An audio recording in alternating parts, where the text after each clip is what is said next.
Business updates చూద్దాం. దేశీయ stock మార్కెట్లు లాభాల్లో ప్రారంభమయ్యే సెన్సెక్స్ నిఫ్టీ లాభాల్లో ట్రేడ్ అవుతున్నాయి. ONGC, BPCL, Shriram finance, NTPC, Tata steel షేర్లు లాభాల్లో ప్రారంభం కాగా M&M, HDFC life, TCS, tech Mahindra షేర్లు నష్టాల్లో ట్రేడ్ అవుతున్నాయి. ఈ రోజు మార్కెట్స్ పై వారి విశ్లేషణ తెలియజేసేందుకు బిజినెస్ అనలిస్ట్ వివికే ప్రసాద్ గారు లైవ్ లో సిద్ధంగా ఉన్నారు. Good morning sir. Sir, corporate ఇండియాకి సేల్స్ లోను లాభాల్లోనూ గ్రోత్ మందగించినట్లుగా వార్తలు వస్తున్నాయి. సో అలాగే భారతదేశంలో క్రెడిట్ గ్రోత్ కూడా పెరగడం లేదు అని తెలుస్తోంది. మరి ఈ నేపథ్యంలో వీటన్నిటినీ కలిపి చూస్తే రాబోయే రోజుల్లో క్యాపిటల్ మార్కెట్ ఇబ్బందులు ఎదుర్కొనుందంటారా? ఇప్పుడు క్యాపిటల్ మార్కెట్ ఇబ్బందులు ఎదుర్కోవాలంటే రెండు ప్రధాన కారణాలు జరగాలి. ఒకటి, సెంటిమెంట్ బాగా వీక్ అవ్వాలి, అంటే భారతదేశం యొక్క ఆర్థిక ప్రగతి మందగించిందని రావాలి ఒకటి. రెండవది, అందరూ అనుకుంటున్నట్లుగా పేపర్లో కొంతమంది రాస్తున్నట్లుగా కార్పొరేట్ సేల్స్ లోను ప్రాఫిట్ లోను మందగమనం వచ్చిందా లేదా గ్రోత్ తగ్గిందా అంటే ఎప్పుడూ కూడా ప్రతి కంపెనీ ప్రతి సంవత్సరం తర్వాత సంవత్సరం పెరుగుతూనే ఉండాలంటే సాధ్యం కాదు. అందువల్ల మధ్య మధ్యలో కొద్దిగా మందగించడం, కొన్ని మందగిస్తే కొన్ని ముందుకు వెళ్ళటం, కొన్ని ముందుకెళ్తే కొన్ని మందగించడం జరుగుతూ ఉంటుంది. అంటే షిఫ్టింగ్ ఫోకస్ అన్నమాట. అలా కొన్ని సెక్టర్ లో పెర్ఫార్మెన్స్ బాగానే ఉంది, కొన్ని సెక్టర్ లో గ్యారంటీగా బాగుండబోతుందని తెలుస్తుంది. అందువల్ల ఈ వచ్చిన మందగమనం క్యాపిటల్ మార్కెట్ కి ఏదన్నా నెగిటివ్ సంకేతం ఇస్తుందా అంటే లేదు అని చెప్పాలి. పైగా కార్పొరేట్ ట్యాక్స్, అడ్వాన్స్ ట్యాక్స్ అన్ని బాగున్నాయి. ఈ సమయంలో మనం అంతగా కంగారు పడాలంటే అవసరం లేదు. ఇక రెండవ అంశం, క్రెడిట్ ఆఫ్ టేక్ పెరగలేదనే మాట వాస్తవం. దాదాపుగా 17% ఉండే క్రెడిట్ ఎక్స్పాన్షన్ ఈ సంవత్సరం 14% కన్నా తక్కువ ఉంది. కాబట్టి క్రెడిట్ ఆఫ్ టేక్ లేదు అంటే గవర్నమెంట్ ఇచ్చేటువంటి సపోర్ట్ యాక్టివిటీస్ మూలంగా ప్రభుత్వ వర్గాలు కాకుండా ప్రైవేట్ వర్గాల్లో ఇన్వెస్ట్మెంట్ చేద్దామనే కోరిక తగ్గడంతో క్రెడిట్ ఆఫ్ టేక్ తగ్గింది. అది మరి ఎంతగా కంగారు పడాలంటే అవసరం లేదు. బికాస్ మనీ అనేది ఈక్విటీలో రావచ్చు, డెట్ లో రావచ్చు. అందువల్ల దానికి మరీ నెగిటివ్ గా ఆలోచించక్కర్లేదు. ఈ ఎలక్షన్లు కూడా అయిపోయాయి కాబట్టి ఇప్పుడు రాబోయే 3-4 నెలల్లో చూడాల్సి వస్తుంది. అండ్ సార్, భారత ఆర్థిక వ్యవస్థ కన్స్యూమర్స్ యొక్క కన్సంప్షన్ పైన ఎక్కువగా ఆధారపడిందని చెప్తూ ఉంటారు. సో ఈ నేపథ్యంలో ఈ మధ్య కాలంలో మధ్య తరగతి అలాగే దిగువ తరగతి వర్గాల్లో ఖర్చు పెట్టే కెపాసిటీ బాగా తగ్గిందని చెప్తున్నారు. మరి దీని ప్రభావం ఎలా ఉండొచ్చు అంటారు? ఇది మీరు చెప్పింది 100% నిజం. ఎందుకంటే ఎప్పుడు కూడా మిడిల్ ఇన్కమ్ గ్రూప్ లోను, లోయర్ ఇన్కమ్ గ్రూప్ లోను బాగా ఇన్కమ్ లెవెల్స్ తగ్గాయి అనేది ఎన్నో స్టాటిస్టిక్స్ చెప్తున్నాయి. ఈ మధ్యన వచ్చినటువంటి IMF చెందిన గీతా గోపినాథ్ గారు కూడా చెప్పింది ఏంటంటే కనీసం దాదాపుగా 6 కోట్ల నుంచి 14 కోట్ల వరకు కనుక ఎక్స్ట్రా ఎంప్లాయ్మెంట్ జనరేట్ చేస్తేనే ఇండియా 2047 కి ఆర్థిక శక్తిగా పెరుగుతుంది అని చెప్పారు. అదే కాదు, చాలా మంది చెప్తా ఉన్నారు, ఒక ఉద్యోగానికి అప్లై చేస్తానో 10 ఉద్యోగాలకు అప్లై చేస్తే వేల దరఖాస్తులు రావటం, అది కూడా అన్స్కిల్డ్ లేబర్ దగ్గర నుంచి ఎక్కువ రావటం. అంటే మనం అర్థం చేసుకోవాల్సింది ఏంటి, భారతదేశంలో అవకాశాలు ఉన్నా అవకాశాలను అందిపుచ్చుకోగలిగిన కెపాసిటీ ఉన్న యువత తక్కువ ఉంది. సో ఏది గ్యాప్ అంటే యువత ఉన్నారు, అవకాశాలు ఉన్నాయి, అవసరాలు ఉన్నాయి, కానీ వాళ్ళిద్దరి మధ్యన అనుసంధానం చేసే స్కిల్స్ మాత్రం లేకపోవడంతో దెబ్బ పడిపోతుంది. దానికి సరైన చర్యలు ఉపక్రమిస్తూ కేంద్ర ప్రభుత్వం ఈ బడ్జెట్ లో చేసిన చర్యల్ని ఖచ్చితంగా ఇర్రెస్పెక్టివ్ ఆఫ్ పార్టీ మనం మెచ్చుకోవాలి. అలా చేయటం వల్ల ఏం జరుగుతుందంటే ఇప్పటి వరకు కూలీ పని చేస్తున్న వ్యక్తి కనుక వడ్రంగి పనో లేకపోతే ఇంకేదైనా పని కనుక నేర్చుకుని స్కిల్స్ నేర్చుకుంటే అతని యొక్క ఆదాయ మార్గాలు పెరుగుతాయి. దాని మూలంగా కన్సంప్షన్ పెరుగుతుంది. కన్సంప్షన్ పెరిగితే GDP మళ్ళీ పరుగులెత్తుతుంది. నా అంచనా ప్రకారం ఇప్పుడే చర్యలు మొదలయ్యాయి కాబట్టి దాని ప్రతిఫలాలు మనకు అందటానికి కొద్దిగా సమయం పట్టొచ్చు, కానీ ఖచ్చితంగా వస్తాయి. అందువల్ల మనం ఆశావహంగా ఉండాలా, నిరాశ దృక్పథంతో ఉండాలంటే ఆశావహ దృక్పథంతోనే ఉండాలి. మార్కెట్ ఎక్కడి నుంచి కూడా పెరిగే అవకాశాలు ఎక్కువ ఉంటాయి కాబట్టి భయపడవలసినట్టుగా నాకైతే కనపడలేదు. అండ్ సార్, నార్మల్ గా బిజినెస్ న్యూస్ చూసే ప్రేక్షకులు ఎక్కువ మంది కూడా ఇన్వెస్టర్లు ఇప్పుడు ఇన్వెస్ట్ చేయొచ్చా అంటే చెయ్యొచ్చు అని అంటారు. ఒకవేళ చెయ్యవచ్చు అంటే అసలు ఎందులో ఇన్వెస్ట్ చేయడం మంచిది అని ఆలోచిస్తూ ఉంటారు. సో ఒక కన్ఫ్యూజన్ అయితే క్రియేట్ అవుతుంది. అసలు గ్యారంటీ ఎవరు ఇవ్వలేకపోయినా వారు విన్న విషయాలు అసలు ఎంతవరకు నమ్మొచ్చు తెలియక కన్ఫ్యూజ్ అవుతూ ఉంటారు. వారికి మీరిచ్చే అంటే మీరు ఏదైనా సలహా ఇవ్వగలరంటారా? ఖచ్చితంగా మీరు బహుశా మన షోలో ఉన్న వాటన్నిటిలో కూడా అత్యంత ఇంపార్టెంట్ పాయింట్ ఇప్పుడు కలెక్ట్ చేశారు. ఎందుకంటే బిజినెస్ చూసేవాళ్ళు, న్యూస్ చూసేవాళ్ళు ఎవరైనా సరే దీని ద్వారా నాకు ఏదైనా లాభం చేకూరుతుందా, ఏదైనా ఇన్ఫర్మేషన్ వస్తుందా, మంచి కొనుక్కోవడానికి అవకాశం ఉంటుందా చూస్తూ ఉంటారు, చూడాలి కూడా. కాకపోతే చూసింది నమ్మచ్చా అని తెలియదు, నమ్మితే ఇంతకాలం ఉంచుకోవాలో తెలియదు, అనేక ప్రశ్నలు తర్వాత కూడా ఉత్పన్నం అవుతూ ఉంటాయి. అందువల్ల ఎప్పుడు కూడా మనకు ఉన్నటువంటి పంధాన్ని కనుక ఆలోచిస్తే ఎక్కువ మంది ఇన్వెస్టర్స్ యొక్క మైండ్ ని గత కొన్ని సంవత్సరాలుగా, గత కొన్ని దశాబ్దాలుగా పాడు చేసేస్తున్న బ్రోకరేజ్ సంస్థలు కానివ్వండి, వేరొకరు కానివ్వండి, కొనుక్కోండి మర్చిపోండి, కొనుక్కోండి మర్చిపోండి అని చెప్తుంటారు. అది ఎప్పుడు సాధ్యం అవుతుందంటే మీరు కాకపోయినా మీ పోర్ట్ఫోలియో వేరొకళ్ళు ఎవరన్నా కనుక పర్యవేక్షణలో ఉంచి మంచిగా మార్పులు చేర్పులు చేస్తుంటే పర్వాలేదు, కానీ గుడ్డిగా కొనుక్కుని ఉంచుకుంటే ఇదేం రియల్ ఎస్టేట్ లాగా ఆస్తి కాదు, అక్కడే పడి ఉండటానికి మనం పెరగడం తప్పితే తగ్గకుండా ఉండటానికి.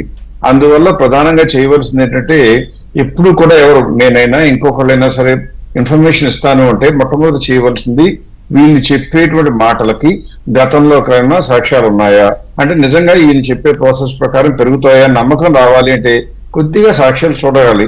దానికి మీరు చొరవ చూపించి అడగాలి. అడిగితే తెలుస్తుంది, కానీ అడగకపోతే మీ సాక్ష్యాలు కూడా మేము చెప్పడం యూజువల్ గా సాధ్యం కాదు. అయినా కూడా మీరు అడిగారు కాబట్టి ఈ రోజు నేను ఏం చేస్తానంటే లాస్ట్ 1 year లోనే ఇండెక్స్ మీ గ్రాఫ్ లో చూపిస్తున్నాను. స్క్రీన్ మీద గ్రాఫ్ ని చూస్తున్నట్లయితే 19,000 రేంజ్ లో ఉన్నటువంటి ఇండెక్స్ ఇప్పుడు దాదాపుగా 26,000 వరకు వచ్చేసింది. అంటే ఎంత పెరిగింది? ఈ సంవత్సరంలో దాదాపుగా 26% పెరిగింది. కానీ అదే సమయంలో మనం చూడాల్సింది ఏంటంటే ఏం కొనుక్కోవాలి, ఎందుకు కొనుక్కోవాలని కూడా మీరు అడిగారు కాబట్టి నేను చెప్పడానికి ట్రై చేస్తున్నాను. అంటే ఎందుకు స్టాక్ మార్కెట్ నమ్మాలి అంటే, ఎప్పుడు కూడా మంచి కంపెనీని షార్ట్ లిస్ట్ చేయండి. అవి కనుక వాటికున్న ఫెయిర్ ప్రైస్ కన్నా 30% డిస్కౌంట్ లో ఉంటే కనుక కొనుక్కోవచ్చు. ఏది కొనుక్కోవాలి అంటే ఏది ఎక్కువ డిస్కౌంట్ లో ఉంటుంది కొనుక్కోవాలి అని చెప్తూ పోర్ట్ఫోలియో డైవర్సిఫికేషన్, ఏ సెక్టర్ లో 20% కన్నా పెట్టకూడదని చెప్తా ఉంటాం. అంటే 10 కంపెనీలు కొనుక్కుంటే ఒక్కో కంపెనీలో 10% పెడతాం కాబట్టి 2 కంపెనీలు కన్నా ఒక సెక్టర్ లో కొనకూడదు అంటాం. అదే సిద్ధాంతాలను ఫాలో అవుతూ, అదే ప్రాసెస్ ని ఫాలో అవుతూ ఇప్పుడు నేను రకరకాల సంవత్సరాల్లో డేటా చూపిస్తున్నాను.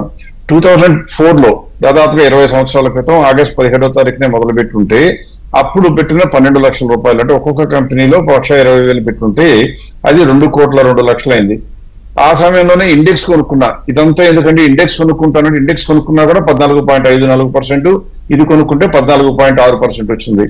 ఇప్పుడు ఏం చేస్తానంటే అంత పాతది ఎందుకంటే లేటెస్ట్ గా చెప్పండి అంటే 2019 నుంచి కూడా చూద్దాం.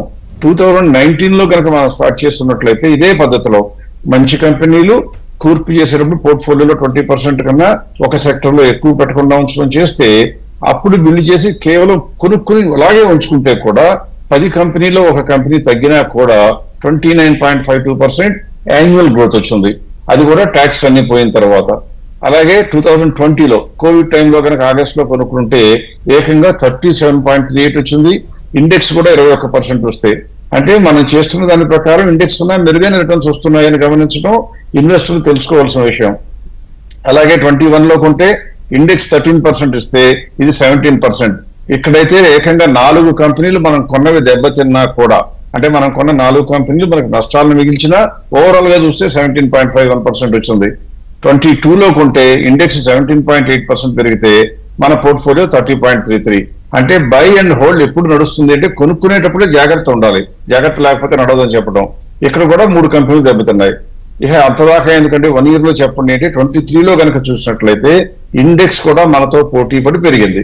ఇండెక్స్ ఇప్పుడే చెప్పాను 25-26% పెరిగిందని. ఇండెక్స్ 25% పెరిగితే లాస్ట్ 23లో ఆగస్ట్ 23లో కొనుక్కునే షేర్లు చూస్తే 4 దెబ్బతిన్నా కూడా మన పోర్ట్ఫోలియో కూడా 25% వరకు పెరిగింది. అంటే ఇండెక్స్ కన్నా తక్కువ లేకుండా ఉంది. ఇప్పుడు 6 నెలలకు కూడా చూపిస్తున్నాను. ఫిబ్రవరి 2024లో చూసుకుంటే మన పోర్ట్ఫోలియో 17% పెరిగితే ఇండెక్స్ అప్పటి నుంచి కేవలం 10% పెరిగింది. సార్ ఇదంతా గతం చెప్తున్నారు, ఇవాళ ఏం కొనుక్కోవాలండి అని అడుగుతారు. ఇక నుంచి మనం చేసేటువంటి ప్రోగ్రామ్ లో వీలైనంత వరకు ఏం చేయొచ్చు అంటే ప్రతి ఇన్వెస్టర్ కి కనీసం ఒక వారం అయినా, 4 వారాలు నేను దాదాపుగా ప్రోగ్రామ్ లో వస్తాను కాబట్టి ఏదైనా ఒక మండే మాత్రం, preferably last Monday of every month లో అప్పటికున్న పరిస్థితుల ప్రకారం ఏ స్టాక్స్ మంచివో ఐడెంటిఫై చేయటమే కాకుండా పోర్ట్ఫోలియో కూర్పు చేయాలంటే ఎటువంటి పోర్ట్ఫోలియో చేయటమో కూడా చూపిస్తాను.